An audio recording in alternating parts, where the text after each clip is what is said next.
అల్లు అర్జున్ని మళ్ళీ చిక్కడపల్లి పోలీస్ స్టేషన్కి పిలవడం జరిగింది. కేవలం గంట పాటు జరుగుతుందన్న విచారణ సుదీర్ఘంగా 4 గంటల పాటు జరిగింది. సో పోలీసు వాళ్ళైతే 20 ప్రశ్నలు అయితే వేయడం జరిగింది. కానీ అల్లు అర్జున్ మాత్రం ఒక్కదానికి కూడా సమాధానం చెప్పలేదు. ఆయన మౌనంగానే ఉన్నారు.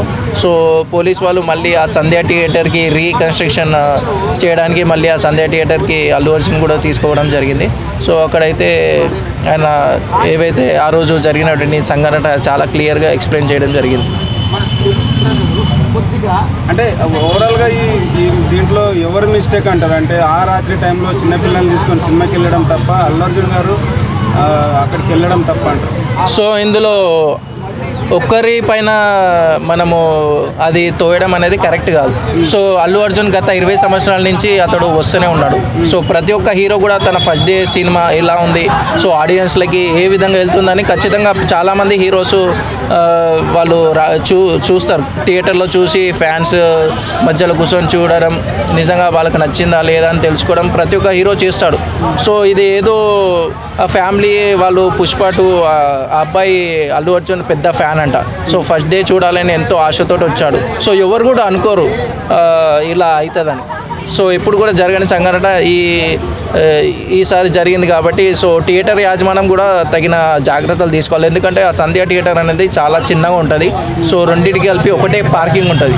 సో క్రౌడ్ ఒక్కసారిగా చాలామంది వచ్చేసరికి సో గేట్లు ఒక్కసారిగా తెరవడం వల్ల తొక్కిసలాట ప్రైవేట్ బౌన్సర్స్ ఎవరైతే ఉన్నారో వాళ్ళు తొబ్బేయడం వల్ల ఆ మహిళ పైన పడిపోయి ఆ మహిళకి ఊపిరాడక చనిపోవడం జరిగింది.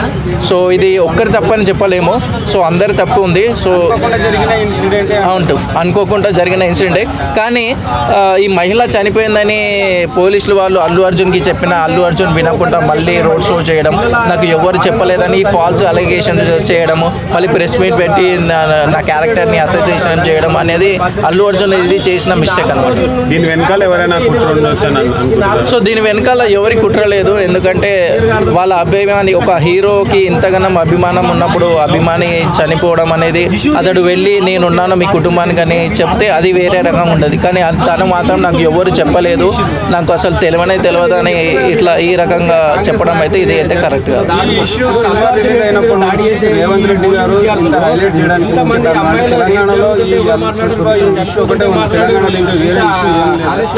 సో తెలంగాణలో ఈ యొక్క ఇష్యూ ఉందా అంటే చూడండి, ఇప్పుడు ఒక సామాన్య ప్రజలకి ఇప్పుడు ఒక హీరో జైలుకి వెళ్ళేస్తేనే సినీ ఇండస్ట్రీ మొత్తం కదిలొచ్చి అతనికి పరామర్శించి అతనికి మేమున్నాన్ని అండగా నిలిచారు.